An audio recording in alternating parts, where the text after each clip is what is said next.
Well, good evening. My name is Don Ficken. I'm with the Library Telescope Program, and we're already into 2024, believe it or not. We've got another year of some great programs, and we're going to have a really interesting program, which we've been doing for the last year in January. John Goss is with us tonight, and he did one last January, and it was certainly one of our more popular ones. This year is called the 2024 Most Fascinating Events, as seen with the help of the Library Telescope Program. So it's not 2024, it's 2024, by the way. And we'll get to that program in just a minute. If you're not familiar with the Library Telescope Program, we've been doing this program for many years. I have my colleague here, Tom Lynch. He and I have partnered together from many years ago, actually. And Tom runs our Facebook page. He's got this Facebook page doing quite well right now. And through a combination of really working with a lot of clubs throughout the U.S. and Canada and actually Europe, we've been able to get a fairly large network of libraries tied into our Library Telescope program. We have over 1,000 locations. We know of 6 countries. There could be actually libraries that have adopted the program we don't even know about, and even countries we don't even know about. Our purpose really is very simple: to grow the program and share best practices. We have an active Facebook page, and as I just mentioned about the Library Telescope Facebook page, it's over 6,000 followers now. Tom has been doing a really terrific job. And if you visit our website, librarytelescope.org, you'll find a world map where you can click on a country and then a state or a province or whatever else, and you can find a list of participating libraries that we know about. And if your library is participating and we don't know about that, we ask you to let us know. They can register, and we can actually add them to our resource center. And there's also a lot of resources for patrons to learn how to use the telescope, and for libraries to start the program, and for astronomy clubs and others to help launch the program and keep it going. One of the great features, in fact, our presenter tonight is the person behind this. We put together charts every month through the Astronomical League, and we post those charts, sky charts. We have January's out there today, and we just posted February's out there, so you can look at January and February sky charts. We have them typically in English and Spanish, and then there's usually a few other charts that are kind of extra fun events for the month. These are all free to download. They're really terrific resources. They're not overwhelming, which is really important. You don't want to get something that's so complicated that it's really hard to understand, but they really highlight what I think are some of the greater events for that particular month. So one of the things we've been doing, this is actually our 36th webinar, and we have posted those webinars out on our homepage. So you can go to our homepage and you can look at all the various types of webinars we've been doing over the last few years. You can click on it, and we post them to YouTube, so you'll be taken to YouTube and you can watch that. And we ask you to share those with others. These programs will cover everything from how a patron might use the telescope to how a library might launch it with maintenance problems we've had. We'll have some other programs coming up that you'll see. There are just a variety of topics, and I think it's really a great way to be involved and learn about the Library Telescope program. Our members that are working with us today, we have lots of clubs. They're very experienced at this kind of thing, and many of them are very experienced astronomers themselves, amateur astronomers themselves. So tonight's program is the 2024's Most Fascinating Events, as seen with the help of the Library Telescope. We've already got our next 2 months program set up. The one in February coming up. Most libraries have what's called summer reading programs. What they're trying to do is figure out what to do with children in the summer. And so we're going to have one of our members talk about the kinds of programs that she does that she thinks are really fun for children. There's lots of choices, so she's going to try to keep it pretty tight, but it's still a really great way to introduce younger folks, particularly through a summer reading program, to astronomy, amateur astronomy, and to the Library Telescope. And then in March, we have one of our members who's a eclipse ambassador, is what they're called, and he will talk to us about the eclipse coming up. And of course, one of the concerns that we have, which I think John Goss tonight will talk briefly about, is to not use the Library Telescope as a sun viewer, solar viewer. There's a lot of good reasons you don't want to do that, both from the health of the telescope and, more importantly, from the health of the people that are actually operating that. And so we will be taking questions at the end. We are live streaming this on Facebook. If you're on Facebook, we welcome you. If you are on Zoom, you can just put it in the chat. So put in the Facebook, you can put it in the comments area. On Zoom, you can just put it in the chat area, and we'll take those. Between Tom Lynch and myself, we'll do the best job we can to feed those questions to our speaker. And with that, I'm going to stop the share. And John, we look forward to you sharing your screen and getting this going. Excellent. Excellent. Thank you.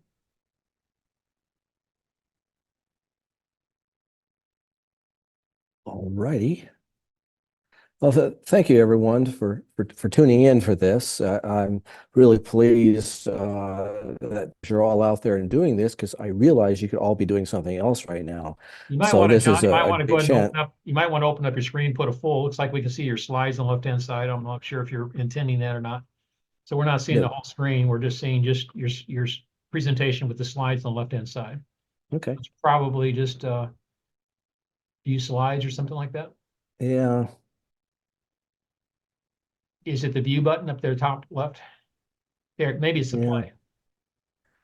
Well, I'm sorry. This is top left. Let's see. I think no, I think go to the right up there. Go to the right. It's probably your play. There. Go straight up, John. Go right. It is. I see that.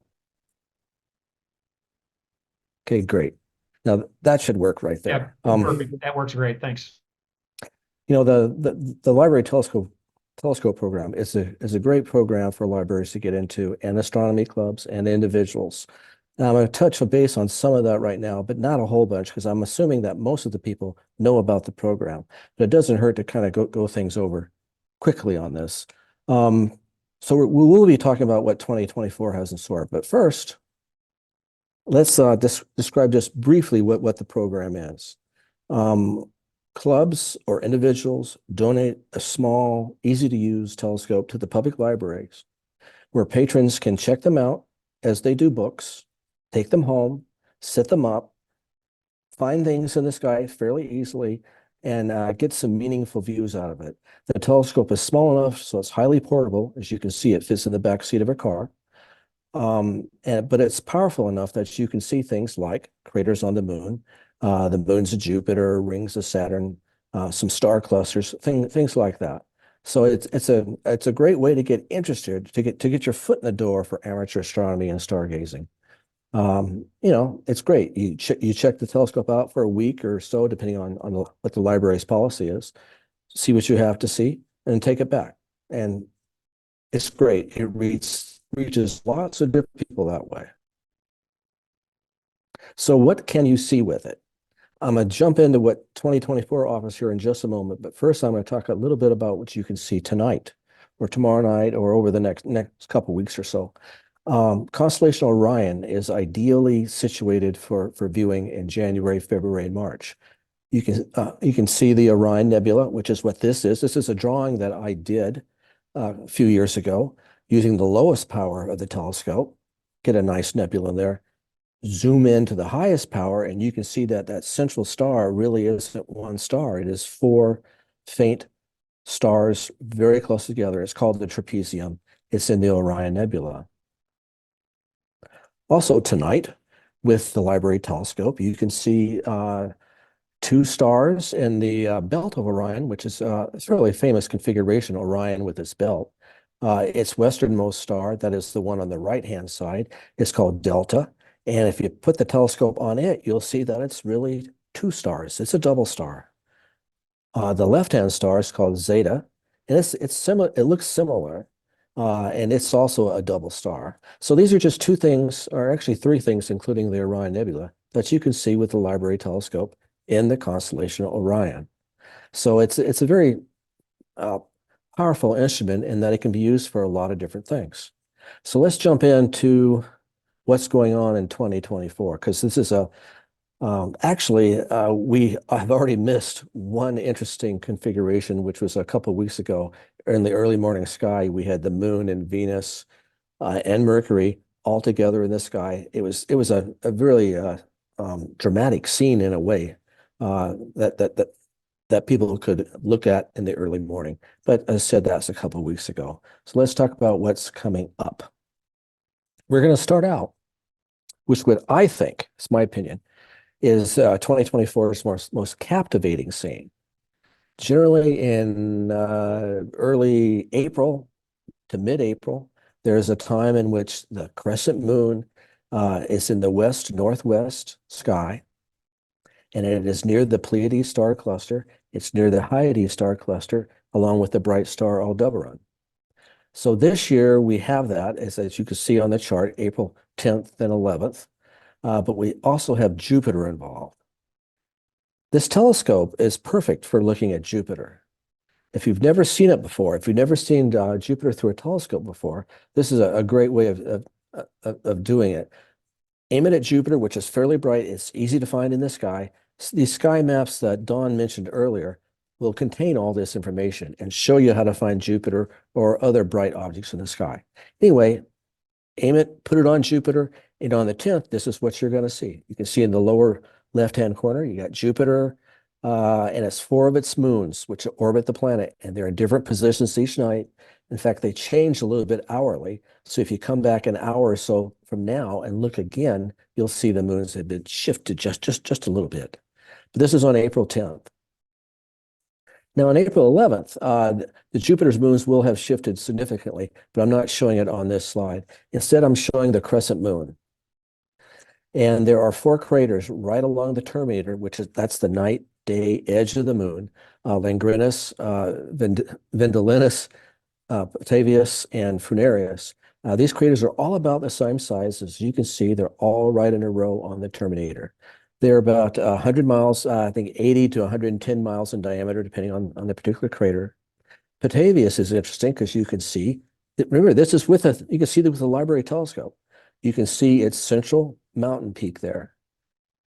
That mountain is about a little over 1 mile high. So you can see some pretty good detail on the moon on April 11th. Really, any night you can. The moon's out tonight. In fact, it's close to the planet Jupiter tonight. Go out and look at it with that. Let's move on. Now, let's get to the biggie here. A lot of people, maybe all the people who are on board here have heard the total solar eclipse coming up on April 8th, 2024. Well, this is probably going to be the most viewed or the most talked about celestial event in human history. People are already talking about it. But I'm going to tell you right now, the library telescope is not designed nor equipped to look at this eclipse. Remember, the library telescope gathers about 250 times more light than the human eye does. So it makes the sun 250 times brighter than what we normally have. And you can imagine that if you look at that through this library telescope for an instance, you're going to have permanent eye damage. So please don't even think about it. If you want to look at this total eclipse, there are certain ways of doing it, and I'm going to show you right now. First of all, there are available many solar eclipse glasses. I happen to have mine right here, ready to go. And these glasses let in less than 1/10,000th of the sunlight. So it's perfectly safe using these things as long as they've been approved and they're not cracked or have pinholes in them or whatever. But if they're nice, fresh glasses, they're perfectly safe in looking at the sun.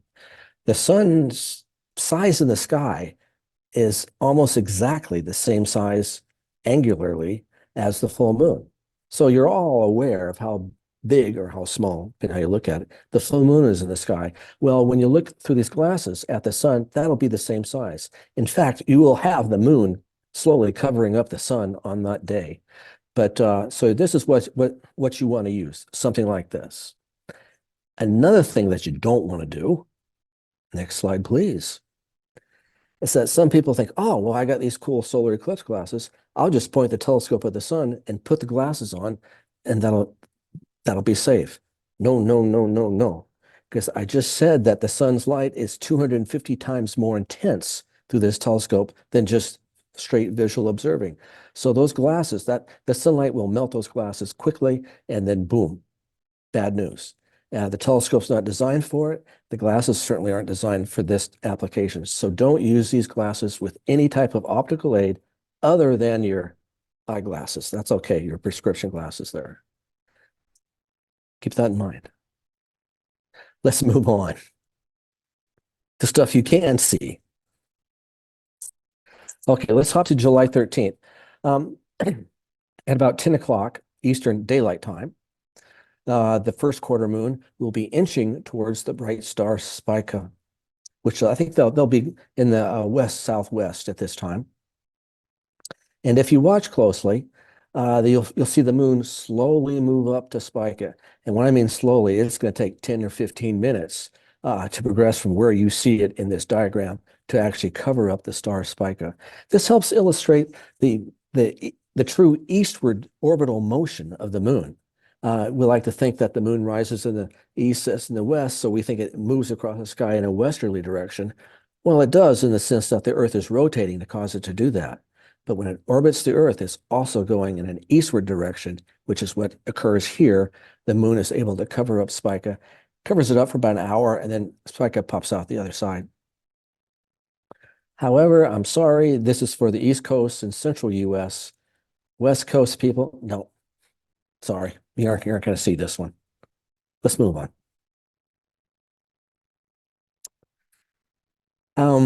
One of the ways when I choose what is the most fascinating events, I really take into account the time of night these things happen because people don't want to get up at 3 a.m. and see this stuff. You know, they'd rather have it a couple hours, 3 hours, 4 hours after sunset, or maybe just before dawn. Well, it just so happens though on August 14th, we have two bright objects in the sky.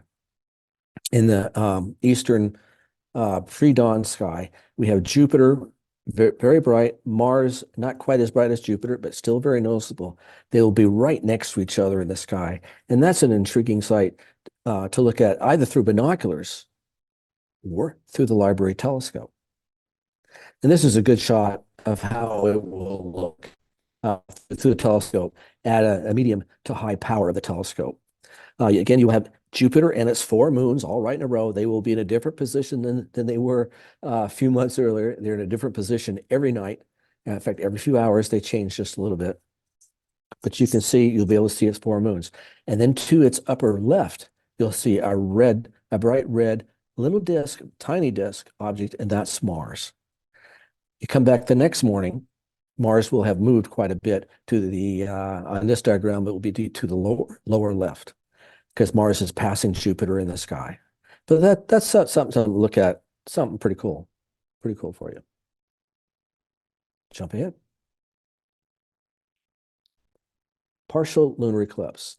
Unlike a solar eclipse, this is perfectly okay to look at with the unaided eye, with binoculars, or with a telescope. It's okay to look at. The moon will be full, so it'll be bright, but it starts going into eclipse, which means that it's passing through the Earth's shadow. In fact, it nicks the bottom of the Earth's shadow, as you can see. Only about 9% of the lunar surfaces will be in the shadow. And this maximum extent of it occurs at about 10:44 Eastern Daylight Time. So this is something that's really cool to look at through a telescope because you can see the shadow slowly move across the moon. It'll take a half hour, 45 minutes or so to do all that, but you'll be able to see it kind of inch across. Plus, you'll be able to see it moving past craters and the lunar maria, which are the big dark regions of the moon. It's interesting to see. Again, it shows the eastwardly motion of the orbital easterly motion of the moon. So keep that in mind.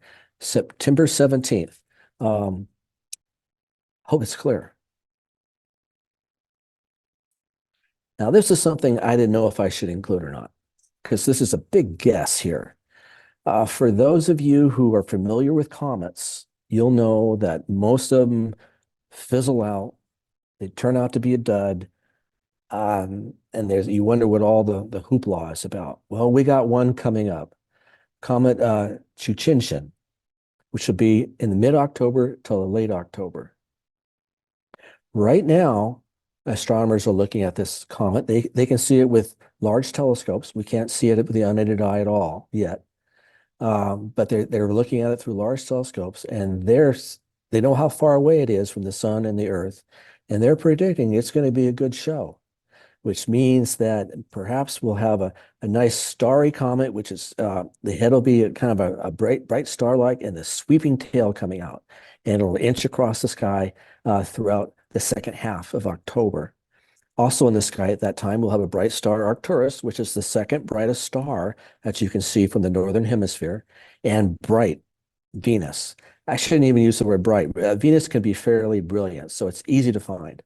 And the comet, if it's there, well, you'll be hearing a lot about it in the news if it turns out to be a good one. I have my fingers crossed on this because they are really dramatic to look at through a telescope that has a nice wide field of view like the library telescope. They're great to look at. So keep your fingers crossed. I have mine crossed.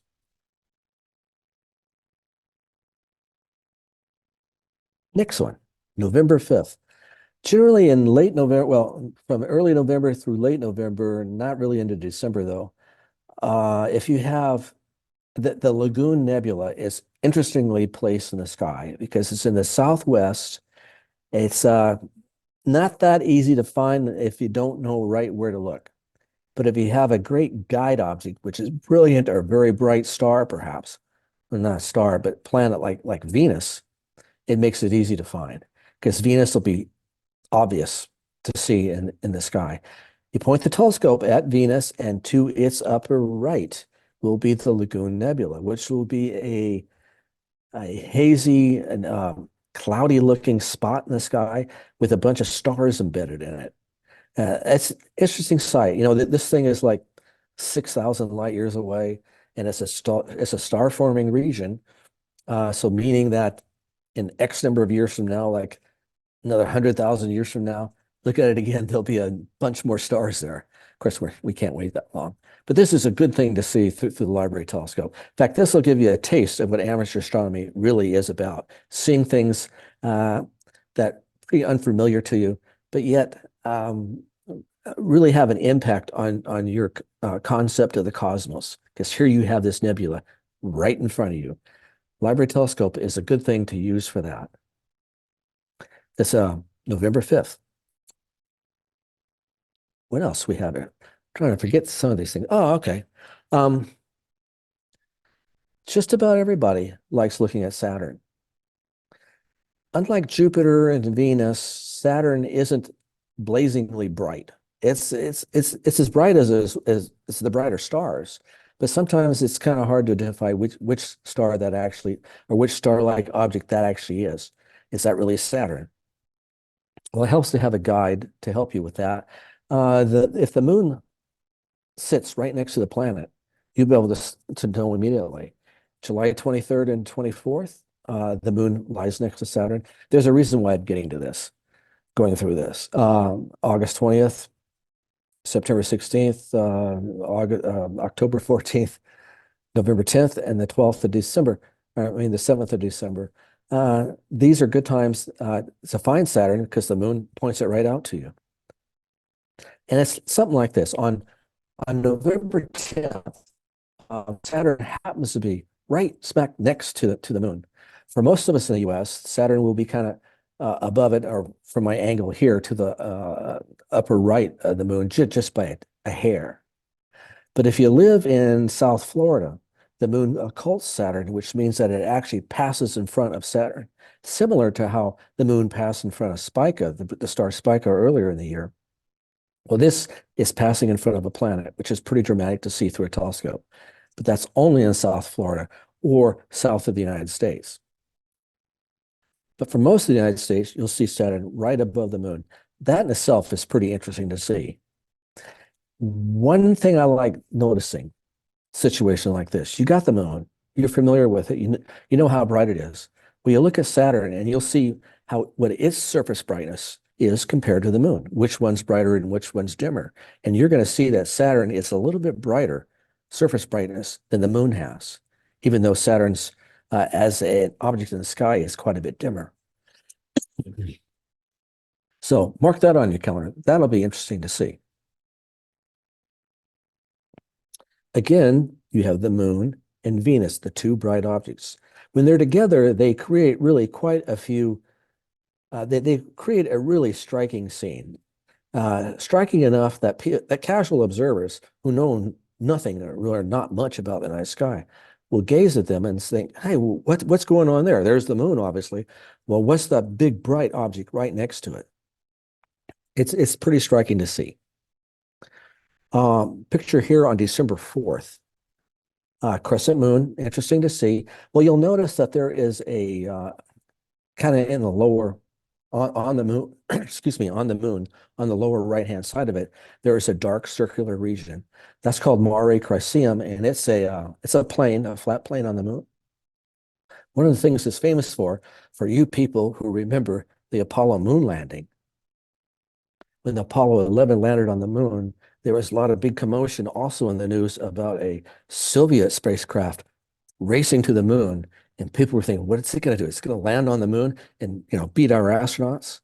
Well, it went to the moon, and as the astronauts were landing, it circled the moon a few times and then crashed in Mare Crisium. So that's kind of one thing why it's a famous spot to look at. That's the final resting place. But this is something the library telescope can show. Things like Mare Crisium, as well as you see there's a number of craters on there as well. You can see craters on the moon with this telescope. It's pretty good. Pretty good. This one I almost cut out of this presentation because it's 6 a.m., but 6 a.m., 6:30 a.m., 6 a.m. in December 6th isn't really all that early because it's still dark out. The sun rises fairly late. Well, Mars will be next to the Beehive star cluster. And you think, okay, well, that's nice. So what? Well, the Beehive star cluster, it's one of the brighter clusters in the sky, but it'll give you a good idea of what the library telescope can do. You have this cluster of stars, which is something like a little bit less than 500 light years away. 500 light years. Yet the telescope can pick it up and show you not just 2, 3, 4 stars, like 20, 30 stars, maybe even more, belonging to that star cluster. Mars bring a fairly bright object to the sky, allows you to pick out where the beehive is. Center it on Mars, go to the lower right, just one field of view, and you're right on the beehive. You found it. I think that's pretty interesting in itself right there. So we're wrapping up towards the end of the year. And I'd like to bring up again this map that Don was leading off with this. Every month, the Astronomical League issues a new map. In fact, Don was just saying he has the February one now, but this is still the January, which I'm showing you. But you can see that there are things on here which the library telescope can show you. Obviously, the moon. You got Jupiter next to the moon. January 18th, that's tomorrow night. The moon will be right next to Jupiter. Tonight, the moon is kind of right over here. The Pleiades star cluster, great object to look at through binoculars, which many times you can check those from libraries too. But that's also a good library telescope object because the Pleiades is a fairly large angular size in the sky, but the library telescope's field of view can take it all in. We go back down to our constellation Orion, and you got our 3 belt stars. And I was telling you earlier, started out with saying, okay, you got the right-hand one and the left-hand one. Look at that. And you'll look at those two, and you'll see that those are actually double stars. The library telescope can do that. This little circle there, right with a little dot in it, that's the Orion Nebula. So it's pretty easy to find. If you know where Orion is, you take a map like this, and you start looking at the sky by finding things you already know. For instance, a lot of people know about where the Big Dipper is in the sky. Well, start from there and kind of inch your way around here, triangulate. You know how big the Big Dipper is and where it is? Well, that means down here you have to have Capella and Auriga, and below that would be Orion and its stars. You just do that one by one, step things off, and you learn the night sky that way. So this is something to look at over the next few weeks and come back for February's map. And of course, we'll have March and so on. But you can use this to find your way around the sky and learn the sky this way. So that pretty much concludes coming up in 2024. I was telling Don and the others before we actually started that when I got all this information together, I had like 30 different events. And so I was chopping things out because, oh, this isn't quite cool enough, or this is too early in the morning, or whatever. So there are things happening quite a bit. Several times a month, you're going to have some really interesting stuff to look at. And those sky maps will help point these things out. So remember, you go to the library, check out the telescope, you take it home, you set it up, and then you gaze at the celestial wonders that lie above. And it's pretty cool. You'll really enjoy this. I'll be happy to take any questions or answer any thoughts or whatever's going on in this. Well, thanks, John. That's really good. I always learn so much whenever you provide a presentation to us. We'll take a few minutes more. If there are any questions, just place them in the chat. If you're on Zoom, we have a number of people here on Zoom. And if you're on Facebook, just go ahead and drop it in the comments area, and we'll pass that on to John. I will say, John, that one of the things because I'm relatively new to astronomy, so to speak, and I'm just fascinated by how much motion is going on in the sky. Things are changing all the time, and you really got to have the maps and kind of orientate yourself to figure out where things are at any given time. But it isn't that hard. It's kind of like driving down the road and you know that there's a gas station. If you always know the gas station's there, and right next to that is something else, it's just going to be there every time you go by. It may not be there, when you're on your trip at that point, but at some point you'll come to that trip and it'll be there again. But you have to sort of think that way, that things are really changing a lot. So Yeah, a lot of times people ask me, well, how do you know all this stuff? How do you know where something is in the sky? How do you find your way around? I show them these sky maps or stuff, and they're so confused. And I said, well, it's like looking at a map of the United States for the first time. And here I live in Virginia, and if someone asked me, well, where's South Dakota? And I'd be thinking, oh, if I've never seen the map of the United States, I don't know where it is. But once I start learning where the Great Lakes are and where the Mississippi River is and the Canadian border, then I can kind of triangulate to wherever South Dakota is. And you know it. It's just like that in the sky. Once you know where the Big Dipper is, once you know where some of these other constellations are, you just triangulate and find your way around. And you slowly learn it that way. You aren't going to learn it all in one night, but you're going to learn enough and have enough fun and see enough cool stuff that you're going to want to do it again, weather permitting. yeah, that's definitely been our issue here with the clouds and all that. So things are so far away too, and it's fascinating that a telescope can bring in the faint objects from such far distances away, and you can see these things. And this is real life science. You can look at like a Webb Space Telescope, but you can look at different images being taken by these powerful telescopes. But that is not the same as doing live science yourself, right? Oh, yeah. You're actually looking with sky conditions, and the changes in which you would expect doesn't necessarily happen that way. It's really a wonderful way to learn, I think, the sky. So, Tom, do you have any comments or thoughts about you're certainly an experienced observer, right? So, I think the library telescope is really great. It gives you these good views. It's convenient. I have a much bigger telescope, which I enjoy immensely, but the library telescope is just so easy to use. It's so easy to set up and put away. It really is good for everybody, but especially people who are brand new to it, because it's so easy to use. It's really just a few instructions and you're on your way.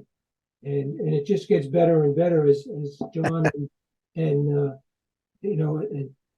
Don are saying, is you start to learn things really quickly. I mean, you'd be surprised. At first everything is just very confusing, but it really doesn't take that long to start really seeing the things that are guideposts for you to get around. Yeah, well, it's sometimes we joke around, and I tell people, there are only really two don'ts with the library telescope. You don't look at the sun, because we just went over pretty thoroughly. And the other one is don't drop it. But other than those, you can look in the trees, look at birds in the trees in the daytime, or you could point it at different planets or stars or the moon or at night. So that's it. Just don't drop it and don't look at the sun. yeah, and the nice thing about it is that you can set it up so fast and look at something within 5 minutes and go back inside. I mean, my big telescopes, I now have a number of telescopes, and sometimes it takes quite a while to set them up and to have them operate properly. And this thing is so nice that I will sometimes just bring it out because I can look at something really quick. 5 minutes, I'm back inside. It's cold. I'm I'm hungry and I just only had 5 minutes, it's perfect for that type Yeah. of. It's small enough that it's very portable and easy to use, but large enough that you can actually see something. You know, instead of having a telescope with a wobbly mount and you're trying to deal with all that, no, you just set it up, point it at something, and you actually see detail. Right. All right, guys. Well, I don't see any questions unless you do, Tom. I think we're No. good here. So I'm going to wrap up. And I really appreciate, John, you Oh, thank you. once again giving us a great presentation. I think this will be played a lot because you bring out things that I really haven't thought too much about. And it's just a great reference point for the year. So we encourage you to share this video. It'll be posted tomorrow sometime on the homepage of our Facebook, of our website. It's already out there on the Facebook page, obviously. And so we encourage you to share that with your friends and to learn more about the telescope program, Library Telescope Program, through our Facebook page, which Tom's always got something fun going on there, and then our resource center, which is on our website. So again, once again, this has been recorded. Thank you, John. Thank you, Tom, for helping tonight. And come back next month. We'll be talking about summer reading programs and getting libraries ready for hopefully some warm days coming up very soon. Have a great evening, everyone. And thanks a lot for joining.